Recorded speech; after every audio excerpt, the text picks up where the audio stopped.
Hi, everyone. Welcome back to the Business at Heart podcast. On this week's episode, we've got Josh Wilkins, who is the managing director of Wilkins Estate Agency. In our podcast, Josh talks about his journey through property, starting up his own business, and the challenges that he faces day to day. Please like, subscribe, and leave us a comment. So, from what I've seen, you've been in property for like quite a while, haven't you? Yeah, yes and no. I suppose I'd say yes, but you've got some people out there that have been in obviously far longer than me. But no, I think my first kind of job, really official job, yes, it was property. So originally I was working for my old man. My old man had a portfolio of about 12 houses, just buying them, renting them out, doing them up, and just sort of keeping on top of the tenants. But it was more actual manual labour, sort of like just sort of doing the properties up, painting them, putting the flooring in, doing the gardens, ready for when the tenants moved in. Then I'd do kind of the other side of it was just obviously doing the referencing. How old were you when that started? So how old were you when you started that? I was about 17, going on 18, something around that. Yeah, I think it was about 17, 18. About 17, 18 doing that. Did it for about 6 months. I liked it. I liked the idea of obviously property. My old man's always said to me, get into either accounting or, sort of property, either estate agency or buying them, doing them, flipping them. But I like kind of the fast-paced game. My first job, as soon as I was doing that with him, I just said straight away, I said, I want to go into an actual estate agency. So I then started chucking my CV around. So was it like the plan to go from, because you said you started at 17, so was it the plan from when you finished like school to go straight in? No, it's weird. I say this, and I don't mean to be patronising to sort of the younger people, but like sometimes at that age, you don't even know what you're going to do. Oh, of course. I didn't even know what was happening. I was just kind of just going flow. My kind of goal was always to go into sort of football or something along them lines as a young kid, as everybody's at that sort of time. But I then just fell into it, and then kind of sort of just gradually kept going on, and then moving across to the official estate agency. Okay, so so you did that for how long? So you worked with your dad from what age, and then when did you go into the estate agency? I was only about there doing for about 6 to sort of 12 months. Must have done about 2 of the properties, sort of just doing them up, then sticking them up, getting them up to sort of let out, got the tenants in. Then after that, after we sort of finished doing it, I realised the manual labour wasn't for me. Wasn't for you. And I preferred sitting behind the desk more than anything. So I went into, obviously, my first job was Foreign Country in Leamington Spa. What? Okay, so how do you what were you expecting, and then also how did you get the lead to go into with them? I wasn't necessarily expecting anything. I've always been one of them just to sort of chuck myself into something. So I just started sticking my CV around, and obviously your standard CV library, read. At that time, I didn't know what LinkedIn was. So no, I just started sticking my CV around. I think I went to 6 interviews and I got all 6. And I kind of had the pick of the bunch. And I said to my mum and dad, actually, funny enough, I said, that's the job that I want. I want Foreign Country. I will hold out for it. So I got all the other 5. And I went for an interview with my old director, John Hanford. And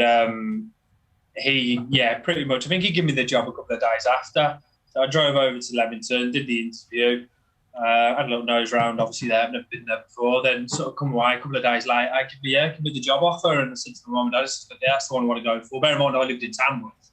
So I was travelling an hour and 20 minutes a day for this job, stuck on the M40, horrendous. But it was the job that I wanted to go into. I like the idea of your upper quartile market and whatnot. So no, I went for it. And I think for me, it was probably one of the best sort of learning experiences I've been involved in out of all the companies. What was the atmosphere like? Was it really fast paced? And also, what was it like going in there as like the young lad going straight in? Because a lot of the time, a lot of people like in them jobs are a bit older, like mid-20s, back in them days. So what was it like going into that?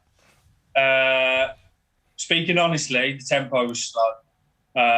It was a different kind of market. It wasn't your fast-paced, quick, very kind of salesy office. It's a completely different setup. However, it did sort of teach me a different end of the spectrum of customer service. You're dealing with high clientele. So your customer service has got to be sort of up here, really. But that is a question that I asked the director, John, at the time, who still is. I asked the question in my interview, he said, have you got any questions for me? I said, well, how are people going to feel when an 18, 19-year-old lad's coming into a £1 million house trying to sell it? And he just said, his answer was, it all comes down to your knowledge. If you know what you're talking about and you're enthusiastic and you're passionate, age is irrelevant. So that stuck with me in my kind of philosophy of my business. My office next door, it's a young team. And I don't know, it's just, that's kind of stuck with me ever since. So no, it was a learning experience. I agree with you. I think when you're younger going into industries, you do, like, I remember I had a bit of like an inferiority complex because everyone's older, because I'm in healthcare. Everyone's older, and I stepped in and, like, say in the office, you had people who were like 50, 30, 40, and then there's like 20-year-old me coming in, and I found that. But then I think, like you're saying, you start to find like, oh, like, the more you know what you're doing, if you actually know what you're doing and you're effective at the job, the age doesn't really matter as much as you think it might, doesn't it? I agree. Knowledge is power at the end of the day, isn't it? So for me, it was just good to sort of find my feet, first kind of job really, and sort of understand. So yeah, customer service is key in anything that you're doing, and I found that office for me was sort of fantastic sort of stepping stone for me then moving forward. So from there, where did you go next? Because you'd had like one or two before you started your business. So where did you go next after that? I got approached by Cameron Hutchinson, who actually gave me the job, who's at Allsop at Allsop. He was the recruiter there. Allsop at Allsop got 5 offices in Dubai. Number one real estate agent over there, huge. So huge. I was approached to go work in the UK offices in Coventry, and they were in talks when they were talking to me of opening up another office, a third one, which was Nuneaton, which is where I went on to. So I went to the Coventry branch, become a sort of sales negotiator there. Being honest with you, I probably didn't perform or was nowhere near kind of my abilities. I think putting an honest reflection on me, I was a bit like the office clown there. I was all there. I was young. I was just sort of still not knowing the property was kind of for me moving forward. And I was just sort of, I was joking around and stuff then. Carl. Was the atmosphere like different from where you'd been previous? Bang on, mate. Absolutely perfect office. It was young, quick, fast-paced. I learned probably more in probably 6 to 8 weeks within estate agency or real estate than probably what I did. Probably, I'd probably say, 10 to 12 months in foreign country. I probably learned more in sort of your sort of 2 months, just because it was just so quick. The level turnover of obviously properties being sold, customers you'd seen, and the office that they had back then. I think as I joined in October. I think the year before that they were the number 1 estate agent in the Coventry city centre. So really? They were good. Yeah, they were good. So was it difficult to adjust? Because you're just saying you've come from like a slow pace to really felt. So what were the hurdles with that? Because I remember when we had George, and he said something similar, where switching paces was kind of different, and he said when he switched, he had to root himself out from doing things he did at the old job because their dynamics were different at this one. Yeah, so definitely. Every company's different. Everything's, well, no matter where you go, and I'm not saying one's wrong and one's right. It's more, it's a completely different market. The clientele was completely different, so the job role is going to be completely different as well. So the Coventry office, that was just how it was. It was quick, it was fast. And for me, I just found that was more suited for me. I like to keep busy. I like to sort of keep myself on my toes. And I just like to keep moving. So for me, I really, really did enjoy it. It was just a long old drive again to Coventry. So no, it was good. So what? From that point on, I think how long had you been there before you'd sort of decided to start up your own place? How long did you spend there in total? I was at 6 months at the Coventry office. Then Carl, who's one of the brothers, the directors, spoke to me. He says, we're setting up Nuneaton. Obviously, I'm from Tamworth, so it's a lot closer. And just says, would you be interested in the opportunity to go in there? And it was kind of hard. It was and it wasn't. it was hard to come away from the office because I enjoyed it. I loved it. I liked how quick it was. And going into a new town, bear in mind, they've got no presence over there in the Nuneaton area. Quite a cliquey town with regards to the estate agencies over there. So I was going in kind of off scratch, trying to see how it would pan out. And obviously, when you work in sales, commission's everything, isn't it? So I was in an office that's churning sort of properties coming on the market and selling, then going into sort of a Nuneaton, not knowing how to pan out. And I was in the Nuneaton office for 3.5 years. So what he learned and taught me was being in an office from scratch. And I joined there as a sales negotiator. And within 4 weeks, I got promoted to be property valuer. I was valuing properties then for probably I was valuing, and it came up in January, the manager's job, and I put my name forward, and I was very young. I think I was 21 at the time. And the directors just said to me, we'll kind of put you on trial and see how you perform. But the transition of me, I feel, as a person from Coventry to sort of Nuneaton, two completely different people. In terms of just sort of the responsibility. I went from an office where there was lots of people there and you could kind of hide and shy away if you weren't kind of performing, to being in a brand new office and there was just 3 of us in there. You kind of had to deliver. And when I went out and started valuing, it was kind of like all the pressure was on me then, because I was at the time, I was the only value, because I had one of my managers go there who left after sort of a couple of months. And then I was just left as the valuer. So kind of it was sink or swim kind of thing. So no, kind of had to just sort of step up to the plate, started taking everything completely differently and a lot more serious. And I went from being a valuer in, I think, April, when they kind of give me the nod, to January, put my name forward for the manager's job. 12 months, I'd gone from there, 2 different people. Do you think, you know, when you said when you started in the meeting, you had to start from like scratch. Do you think that kind of was the first in terms of starting you up, thinking about starting your own place? Because then you kind of helped with the start. Were you thinking that far ahead, or was it? I've got a notebook I do, and everybody at all stops, and even my dad, everybody will laugh, because I have a brown book and I write my goals in it. And my goals that I wrote in Fine and Country when I first joined was to be a branch manager when I'm 30. Oh, wow. And I made it when I was 21. Then I wrote my goals in Allsops, which I had to do a bit of a speech at in front of all the my colleagues when I worked there at the end of the AGM meeting. I again wrote another set of goals for Allsops in the sort of January when I first started kind of the Nuneaton branch. I said I wanted to be the assistant manager within 5 years when I was there. So within 12 months' time, I'd gone from writing them goals to being 30, then to being in 5 years' time to be assistant. I was doing branch manager sort of 12 months. Looking back at it, some of the goals I've put were so far-fetched, like out of line of how quickly things kind of moved. But no, I'm massive for writing my goals down, and not that I'm very good at writing them down, so I set them all sort of up there when things were quite more achievable. And for me, when I set up, I never dreamed of setting my own sort of office up within the first 2 years. When did you start? When did the idea start sowing of, I can do this, or I can go out on my own? Like how far in did you start thinking that? I'll be honest, even when it probably, I left Allsops in the November, officially handed my notice in November or start of December. Genuinely, I was even having nerves about starting up then. Like, I was still sort of, not self-conscious, but you're going from managing an office and running your own business, 2 different things. Yeah. Completely. So I've taken on kind of responsibility. Expand on that, because I think a lot of people don't quite understand that. Because I think there's parallels in it, but I think managing just the day-to-day to managing the whole carry-on. It's not your money. So I was managing an office for somebody else's money, and that sounds quite bad because I still had my day in, day out enthusiasm.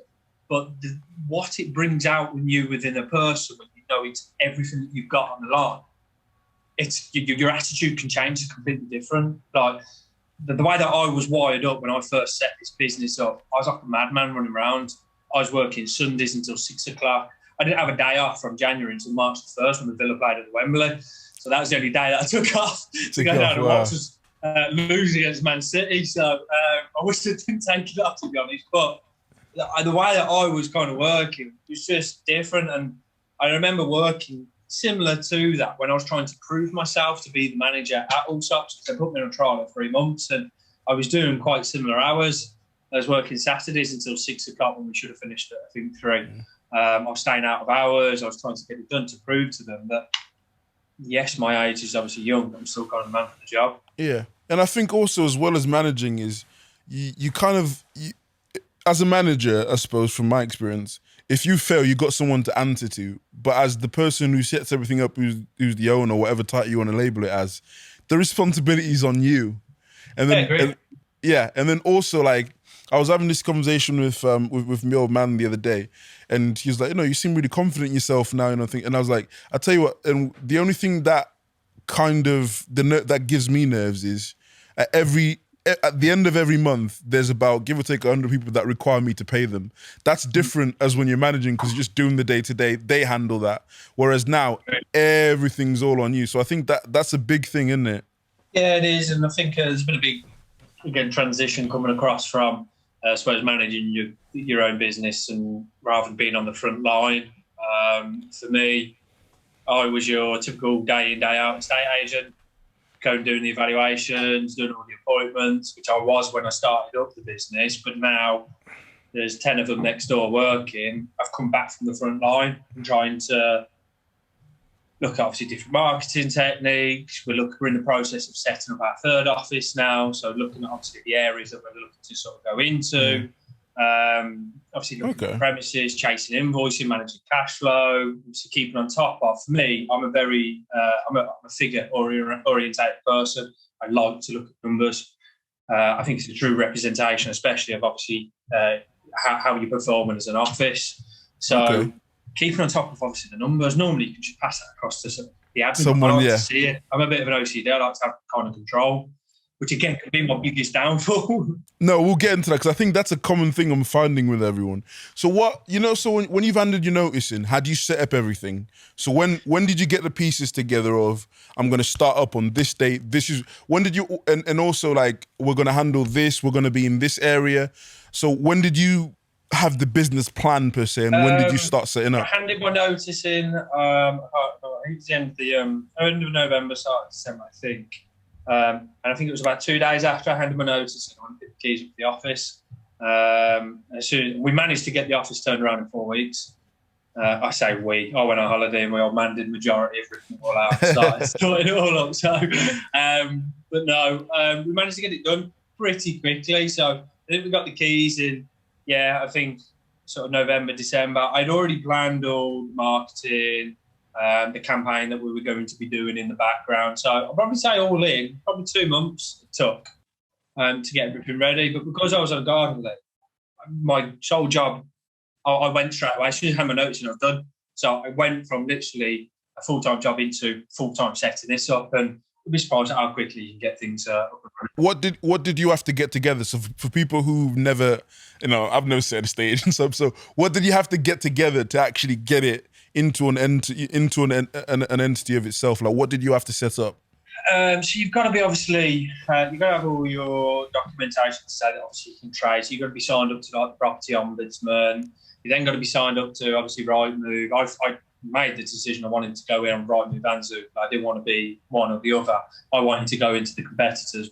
Kind of, I'm on level par with these boys. So you've obviously got to sort your Rightmove, Zoopla, all of your IT equipment, your computers. We ripped all the flooring out, put new flooring down. We painted it. We put all new the signage up outside the front, signage inside. Getting your system that you're looking to operate your obviously business from. We use a system called Jet, which is good. Then it's pretty much it. Then it's just literally sort of printing all your marketing details. I thought I was going to need a lot more sort of paper, sort of copies and leafleting. Don't get me wrong, I did a lot of leafleting throughout December, but how we worked, I thought our social media was a lot more effective than sort of traditional sort of leafleting and canvassing. Social media for me was key. So what was your marketing plan to start with? And then how effective was it? And also, have you tweaked it between now and then? So there's basically what I wanted to do is flood the area with Wilkins boards, or I wanted to flood Rightmove with Wilkins. So I offered £199 for the first 25 houses to basically sell your property within the first 12 weeks. If it's on the market any longer, it goes up to 1%. So I agreed that for the 199 for the first 25. Their agreement was you have to have a board. So that's marketing for me. Off the back of that, anybody that's looking to buy a property, if I'm targeting you to the 250 and 350, 400k houses, in theory, you're going to have a house to sell. So that's where I put my foot in the door with regards to getting my business and getting my name out there. So first thing that people say is, oh, you don't have a name, you don't have a presence. By chucking that 199 up, I'm on Rightmove on Zoopla. Half the time, it comes down to the portals and where you're obviously advertising. If I'm advertising the same as everybody around the corner, it then comes down to the person, what they're willing to do, sort of go above and beyond. So I did the 199, first 25 houses. That went in 7 days. There on after, I think in the first month, I think we did 35 listings. So I think we did 10 more than what the deal was. What was the start like? What was it, just yourself? What was the staff demographic when you started? It was me and my dad. Then within probably 4 weeks, I had a lad called Harry come and join me. I actually used to work for him in my old business.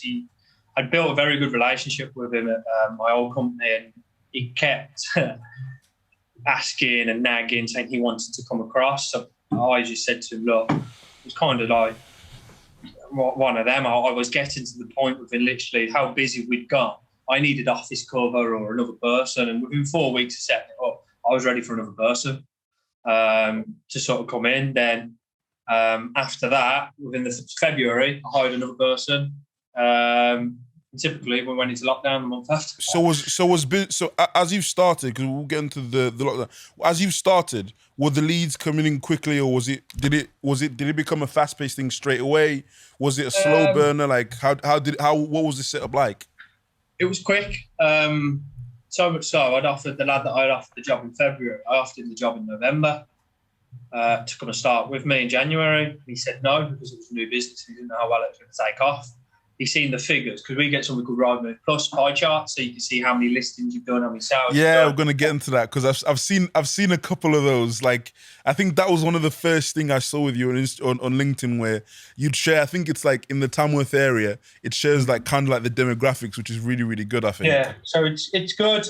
I shared that within the first month. Just to say, it's obviously we were going to be number one on listings anyway because we did 199 for the first 25. So then we stuck another 10 on, which were actual fees. And just the aim of the game was just to get your name out there, undercut on the fees. I don't have the presence like some of the people that have been around here for 20 odd years.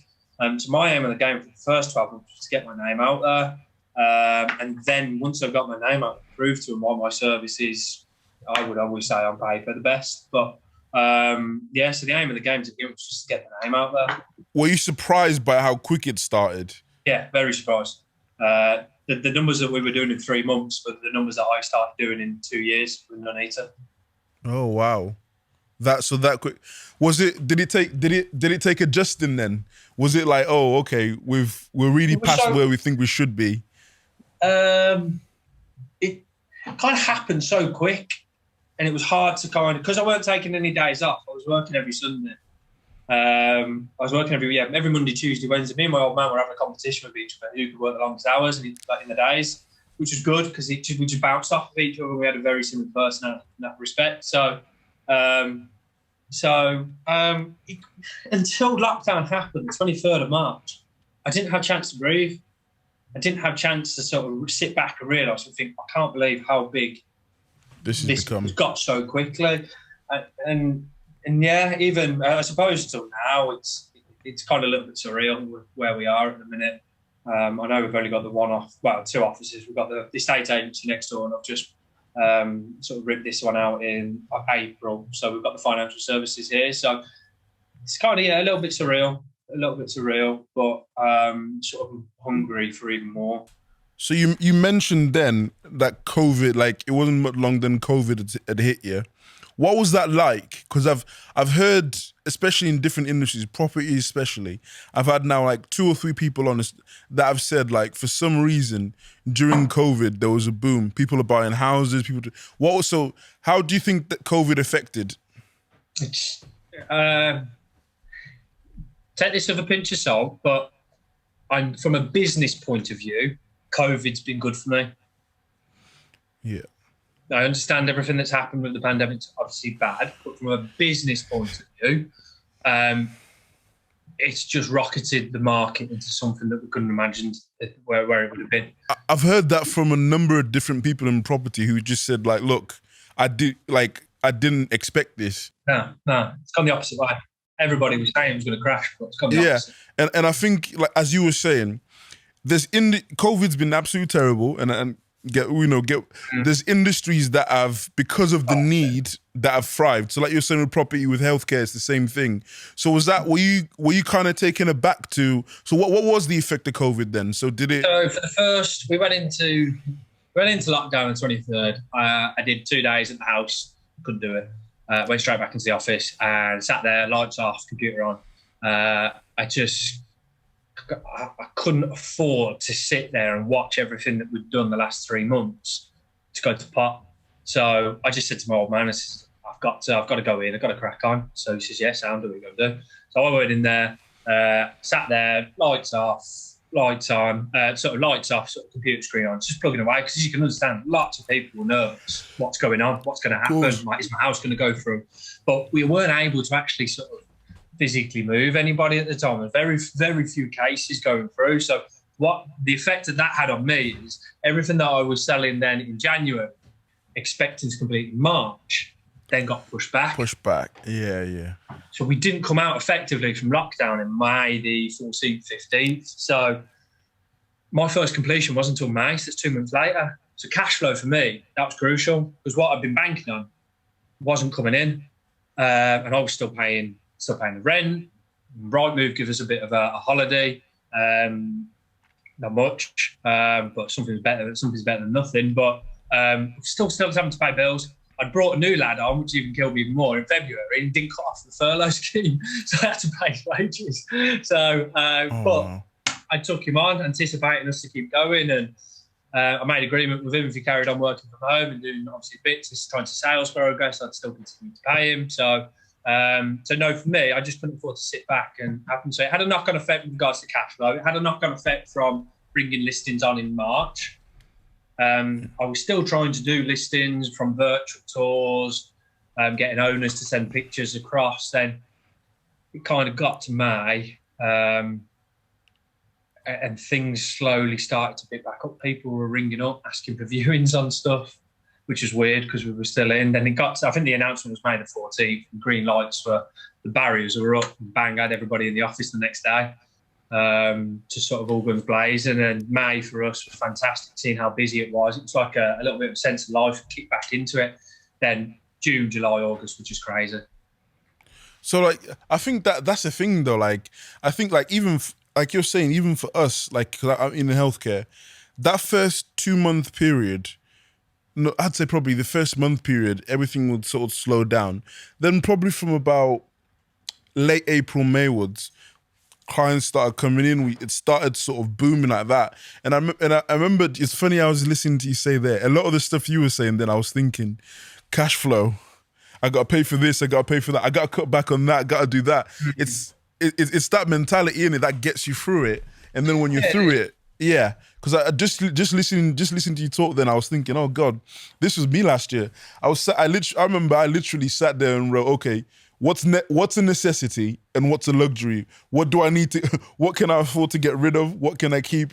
And then, you know, how we're going to move on from that. And I think it's really funny to hear you say that as well. I always say that as well. You just got to go back to the basics, go back to the drawing board, and just go back to what, like you just said, what you need and what you don't need. For me, I think the first 2-3 weeks of the actual, because the first lockdown was, I suppose, a real lockdown. It was a ghost town. If you ever went outside of your house. Oh, gotcha.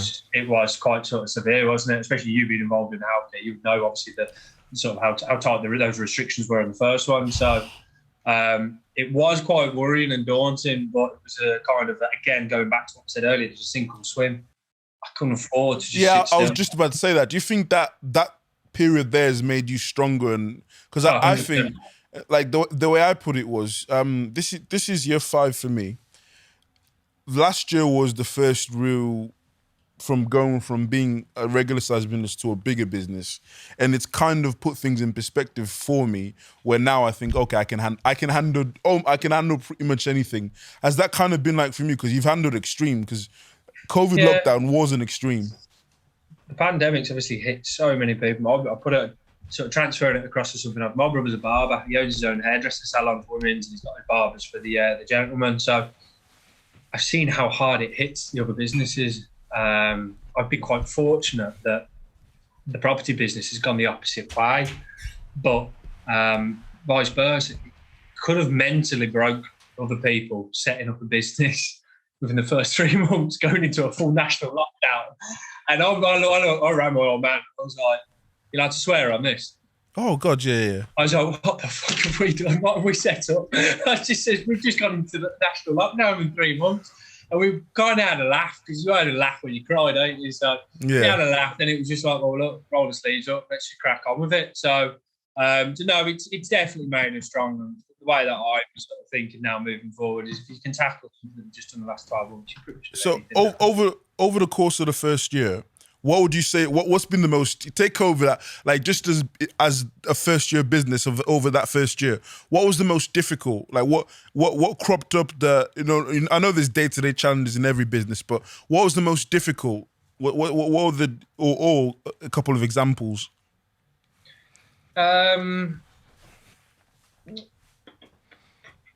There's 2 things that probably stick out to me. I was going through a bit of again, so I was setting up a business last year. I was buying a property myself last year, and my partner was pregnant. So we were expecting our first. I had new business. Going through purchasing property, which is stressful enough itself.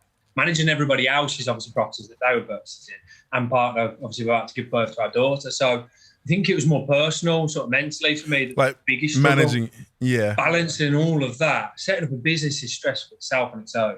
Buying a house and having a baby. So I probably had probably the 3 biggest and most stressful things happen in the space of 9 months.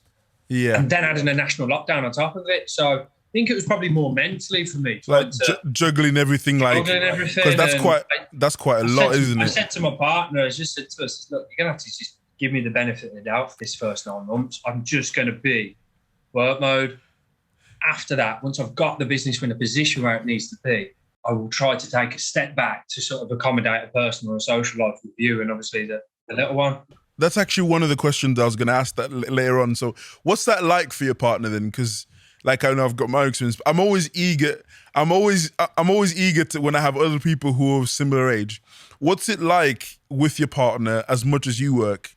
Because I've always had that where it's difficult to explain to people, because like you're saying, this is your baby in essence. You're working 7 days a week. You maybe don't have time to do stuff like, I remember me and my partner at the time, like she's always complaining, hey, I need you to spend more time with me. So how was that managing your personal life with your business? Last year it was non-negotiable. It was, that's what's happening, deal with it. This year's been different, obviously with the little one. I have said, and with the office has grew as quick as it has, I have taken a step back. I'm not on the front line doing your 7 o'clock valuations. I'm not doing appointments on a Sunday anymore. They're doing it. However, again, this has been something that we have sort of kind of negotiated. When I set the second office up, the second estate agency up, I go back to them hours again. But I blitz it for 6 months and I drop back and let the office again manage it, bang, jump into the next one. So that's the kind of agreement that we've got, which is good because she knows that everything that I'm doing is for them too. So she's understanding about it. She's wicked. She's really, really good. So I've got to give credit where credit's due. She's been great. I think that's important when you're doing this, because I think it's really what I always say to people is it's really difficult. You have to find the right person who gets it. Yeah, like you have to find the right person who gets it, because like I remember with my partner at the time, I remember I think I was in like year one, and that's when like I'm like you, like working 24/7. And I remember on our second date, we've got to the restaurant, someone's called me an emergency, and I just said, look, I'm really sorry, I've got to go. And then from then on, her reaction from that was like, hey, it's okay. So you have to find someone that gets that, because stuff will come up. Because when you're in your business, you're not switched off. You're rarely ever switched off, are you? On the ball all the time. I think this comes down to, I've got to give credit where credit's due, actually, because my old company that I used to work for, Allsops, they've always instilled it into you. If you want to be the best, you've always got to work kind of the longest and the hardest. So Carl, and especially Carl, because I worked quite close with him because he was in the UK. I was always on my emails, or I was always on the end of the phone, because that's what they wanted from their business model. So again, putting that into my business, I want the exact same thing. Always, regardless of whether it's just my business, I want all of them next door always on the mobile phones. I want to be different to the others. The one thing that I always say, and you can't tarnish everybody with the same brush, don't get me wrong, but one thing that I have experienced within the Tamworth market, they're 9 to 5. I'm not. I'm 24/7, and so are they next door.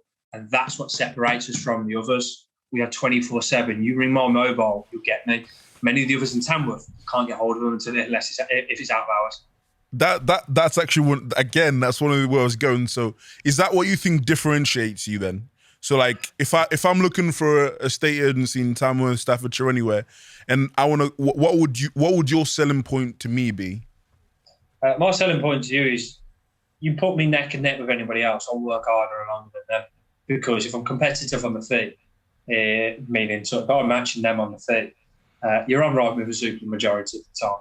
It just comes down to the person, what they're willing to do. I've found that we answer phone. We're in answering the phone calls on Sundays, just because we're capturing data with people. The first thing that I always say is, ring so and so on a Sunday. Ring so and so on a Sunday. We will get back to you. That's the difference between us. We work when others don't. We're on Rightmove and Zoopla. Our marketing is pretty much the same. Yes, the photos are, give or take, are a little bit better because it's lighting or whatever it is. But as long as you've got clean and visual, nice light photos, and you're obviously making it presentable, it just comes down to who works the hardest between you and the competition. So I just use it as an example. Just give my mobile to everybody. My phone's non-stop. We create WhatsApp group chats with our vendors and the office. So that way you aren't just relying on a phone call. Can we do a viewing at 5 o'clock? Can we do a viewing at 6? We miss call. I'm at work. Can't get you down to the next day at 9. Bang. Move with the time. Send a text. Look at the phone. Yeah, I'm at work, Josh. Book it in. Done. It's quick. Okay. It's efficient. And there's a paper trail. Okay. So what I caught you. I think you mentioned there that you took some stuff from where you'd worked and you tried to incorporate it in there. What do you think? How have you managed to? It's always interesting to ask every business owner. How do you incorporate your culture into the business? And also, what is the culture? Like, how do you set what the culture is going to be? So I've incorporated probably one or two things, especially from Allsops. I like how ruthless they were. I liked that it was literally like, we need to be the number one, and we'll do whatever it takes to get to being sort of the number one. They would, like you says, they'd kind of work. When I was there, there'd be competitions. You'd have the negotiators in the Coventry office, quickest to answering the phones. One thing that I put in there, at the end of that phone's money, every single time there's a phone call coming in, because I pay them good commission, referrals, for various. Now we set up the financial services. So at the end of that phone is a chance to make money. So I've created a very, very competitive atmosphere there, but a very good team cohesion with regards to everybody working together. It's not you pigeonholed and you work for yourself and you don't do anything for everybody else. We pull together. We aren't kind of separating. A lot of feedback. So I've got 2 people from next door that have come from other competition. And one thing that I have had feedback is, that's my job. That was so-and-so's job. I don't like that. You work for Wilkins, we all pull together and we sort of do everybody's job if somebody's busy or if you do something else. So that's the kind of the atmosphere that we've got. At the end of the month, take everybody out for food every month religiously, just to sort of celebrate obviously the success. So how do you go? Because one, I think in a sales environment, that's an important atmosphere to have, that bit of competition. So how do you police that? Like, how do you police? Have you ever, like, say, no, no, There's always been situations where people get heated, but that's what I want. I don't want somebody to roll over and, yeah, okay, give it a no. I want somebody to worked up, like, no, that's my deal, that's my so-and-so, and I want half of that commission, or if, because I did this with them, rah. So that's the competition that I want, but it's all about myself and the manager next door overseeing it to make sure, right, no, these are the rules. It's so-and-so's commission, or no, it doesn't work. So it is hard to do, but like I said, I wouldn't want anything less. I always call it, I like pit bulls. I want a bunch of pit bulls. Fair enough. So what do you have when you started it, did you have a vision of I want Wilkins to be this, and then has that vision changed? Because often, like for me, I think my vision used to change every year. Now it probably changes quarterly with what's happened. Like the last 2 years, because of the growth, I've had to adjust that vision probably quarterly, whereas before it was 1 year, 6 months, 1 year, 1 year. Now it's probably quarterly. What was the vision to start with, and then have you had to adjust it? To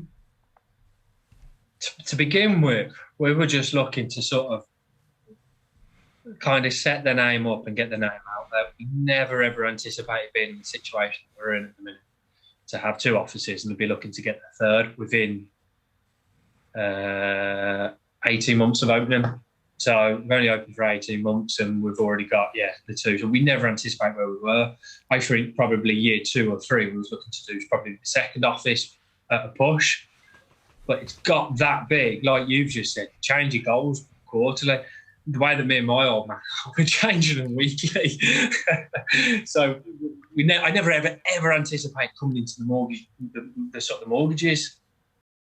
But I think that's a good sign though. Like it's a really good sign, because I think in a lot of business, if the business is working right, like I don't know how it is for you. Like for me, I came from a bit of knowledge, but not much about the business side of stuff. So I had like you were saying earlier, I had low expectations, and when things boom, you've got to actually move and adjust. And like I've been like this part of this 2021 has been the point where I've had to put the building blocks in, because I've realized, wait, I've had to reevaluate. I don't need this, well, I need this department now, I need that and that. So I think that's part of a sign of a business that's growing, isn't it?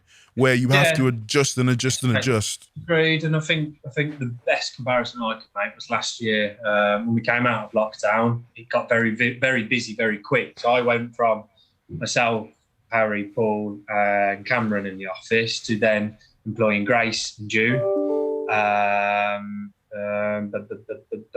Who else? Angie in July, August, I think. I went from in 6 months. I employed 6 people. Okay. Just because it was getting that busy, I did not want my service to drop. So I had to move with the level of the volume of transactions we were putting through, so I could continue our level of service and sort of accommodating the clients. Because if I tried to save overheads and not employ and maximise my profits, then the service would have dropped, and everything that I've worked hard for would have just went down the drain. So first question. So what do you, when you're recruiting, because you're talking about you're setting your culture, what type of person do you recruit for? Have you got that to a criteria, or are you still tweaking it? Tweaking it on the job role. I'll be honest with you. Everybody's got to have the sort of the hunger and the passion. And one thing that I will always ask is, are you willing to work out of hours? With our job, my model is work out of hours when the others don't. So you've got to work out of hours. Everyone in my team next door, whether it's administrators, whether it's the sales, whether it's the lettings, whether it's even myself, we all work out of hours. We'll work Sundays. I make everybody work a bank holiday. So I'll do the skeleton staff. Everybody else closes on bank holidays, or the majority close on bank holidays. I will keep my staff in to answer the phone calls, whether it's a half a day or something, I don't know, but I just like to stay open and capture stuff that people are missing. That gives me a buzz. Okay. So now we're 18 months in. Where do you see yourself going? So let's say I'm to do the pod. We do this pod in about 2-3 years. Where do you see it going, or is it just now we're adjusting with what we're building? I'll have 3 more offices by then, and I'm very set on what I do. So, like I said, with my little notebook, I always used to write it religiously. Every January, I write my goals in my notebook. I look back at the end of the year where I come. What I set is I end up going kind of miles above. Maybe I'm a bit of is it pessimist? Where you sort of set your expectations down low and you end up sort of going, my old man's the opposite. So we bounce off of each other. He's always like, no, we're going to do this, but they're going to do that. And I'll set mine down here and we all sort of fall in line in the middle where he's setting, where I'm setting. So for me, 3 years' time, I'll have 2 or 3 offices minimum. Okay, so we talked about you diversifying. I think you've added a few different things to your business. Could you tell us a little bit about that, like since you started?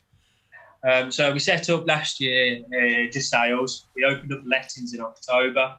And we've just got our codes to start trading for financial services. So we're now doing mortgage and protection, which we started trading May. So it works kind of hand in hand. You're buying a property, 75% of the time you need a mortgage. So that is kind of my sort of lead generator next door.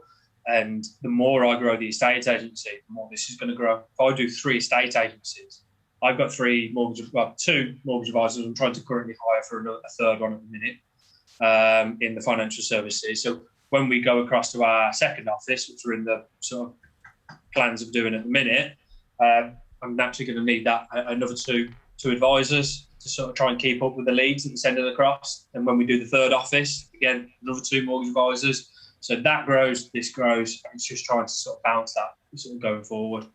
Okay, last couple, then we'll finish up. So, targets. So before we get to like how you set your targets, what I mentioned earlier, what I noticed about you, what I really liked was you put out, in terms of, I think it was in Tamworth, how you guys performed compared to the competition. Tell me a bit about that, and like, what's the benefit of that? Do you show that to your staff? Is it for yourself? Because I'd imagine that's really good for motivation in that competition environment. Because I saw, like, I think it was last year sometime, I seen you put out like a pie chart or some kind, and it had like Wilkins, then it had some others in like Tamworth. So tell me a bit about that. So we have something called Right Move Plus these days. And I had to laugh. I put a post last week actually because I seen somebody else moaning about estate agent, the generic pie chart of sort of fudging the figures and stuff like that. But I was just again saying you can't tarnish every estate agent the same brush. I'm honest. I'm very transparent. I'm straight to the point. I don't need to fudge my figures because it's just sort of cheating yourself. I like to try. I like to show a true reflection of where we performed year on year, so I know where to set my benchmark then moving forward on the year after. By doing stuff what some agents are saying, some agents have obviously, and I've been involved in areas where they do it, that can potentially fudge them. But for me, I don't need to do that. But I'd like to do the competition on the pie chart. We've won the guys and the girls next door, and it's a bit like a trophy when you're playing football. It's got most improved player or player man of the match and stuff like that at the end of the month. So for me, I'm all for celebrating your wins. Like, you've got to make the most of it. When you do something good, celebrate it, make the most of it. It gets them happy next door to show that they're actually doing something right. So no, I like to showcase stuff like that, and I like to reward the staff. I think for me, keeping the staff happy, that's my priority. You're only as I've found you're only as good as the staff that you've got, aren't you? You're only as good as the staff that you got. I remember earlier you talked about in terms of you've grown and you've taken a bit of a step back. What's that? When did you figure that out? Because I've actually, to be honest with you, only recently figured that out in terms of, like, for me, what happened was when the business was smaller a couple of years ago, I could literally be involved in everything. Like, nothing went by without happening. As you grow, you can't do that. You got kind of delegate. And recently, what I've really figured out is kind of like hiring people, training people, finding the right people to do that. And I remember you mentioned that you've taken a step back. So tell me what your thought process was with that and how it's kind of working for you.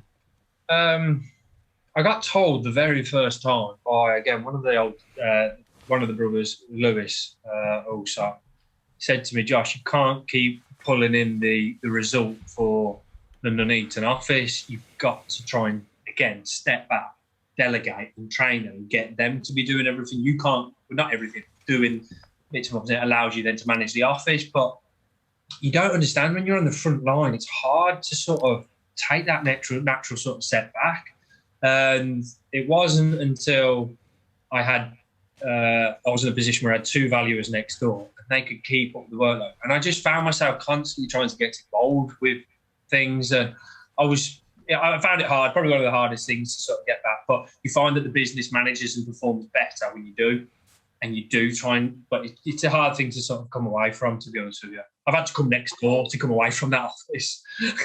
Mate, honestly, I think it's a thing you have to learn yourself, because no one can tell you that. Because I remember my parents used to tell me, no, you can't do everything. But I think, like you were saying, for me, I used to have a hard time trusting people to do the difficult stuff. Yeah. Then I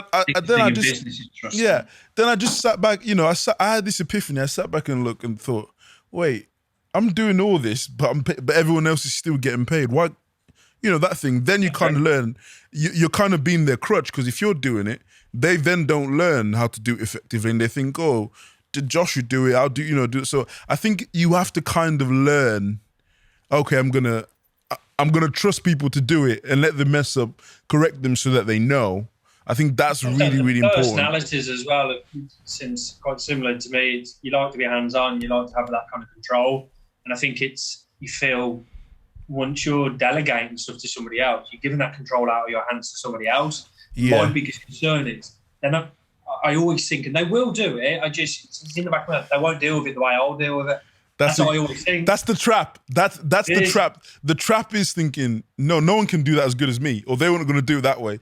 And I was listening to an audible from Gary Vaynerchuk's, like one of my favorite entrepreneurs, and he said, and this was one of the things, he said that as like the CEO of VaynerMedia, he had to sort of realize that he didn't want to work in it, he wanted to work away from it, because he said if he ever decided to like sell it, if it wouldn't sell well if he needs to be there for every decision to be made. Great. So he said, what he said was, if the business needs me to constantly be there, then I've messed up somewhere. Then there's somewhere in terms of structure and function where I've messed up if it needs me to be there. And I think that's something you think about and think, okay, can I remove myself?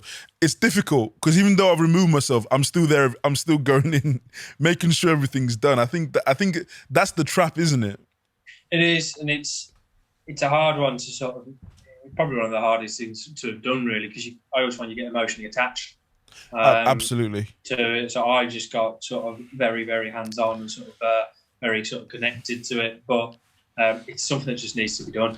Otherwise, you won't stress, because you'll be sort of you'll work yourself into a bit of a breakdown or a mess, because you're trying to do too much, and it's just not possible. And I think also it depends what you're looking at, because if you're looking at it to grow a certain amount, then you can keep it within you. But if you're looking to like you're saying, if you're looking to expand and have multiple places, that's not possible. You can't be there. You can't be there all that time. So what you need to do is put the foundations in place for it to be able to function. You can quality control, but it can function without you, I think. Having the right people as well. I'm confident with that office next door. I've got that office down to a T.